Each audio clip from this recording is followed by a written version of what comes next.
Which one of the following has the same value as 5.108 kg? So for this, we'll go through each option one by one and see whether they equate to 5.108 kg. So for 4 kg plus 180 gram, how do you convert it to kg? So this is already in kg, we can keep it. We just have to convert the gram to kg. Before you convert, you have to understand that 1 kg is equivalent to 1000 gram. So to convert from kg to gram,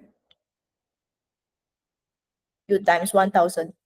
But to do it the other way around, gram to kg, you have to do reverse. So you reverse engineer the whole thing. You divide it by 1000 instead. So what's 180 divided by 1000? It's just 180. For division, you will always move the decimal point to your left. So since there are 3 zeros, you move it back by 3 times. 1, 2, 3. So now decimal point become here. Put a 0 here, it become 0.180. So 4 kg plus 180 gram is 4 kg plus 0.180 kg, which will give you 4.18 kg. I'll just erase. I'll move this part.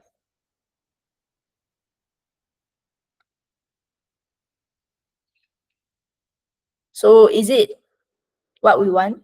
No. So option 1 is wrong. Next, we'll move on with option 2. Option 2 is 3 kg plus 2108 gram. So we'll keep the 3 kg and we'll convert the 2108 gram to kg. So to convert it to kg, divide it by 1000.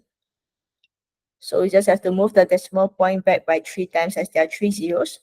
So decimal point starts from here, move it back 3 times. So you'll get 2.108. So 2108 gram is equivalent to 2.108 kg. And when you add them up, you'll get 5.108 kg. Is this what you want? Yep, this is actually what you want. So answer is actually option 2. So you can continue for option 3 and option 4. You realize that you won't equate it to 5.108 kg. In fact, this will equate to 5.080 kg, and this will equate to 5.180 kg. So you can check your answer against mine.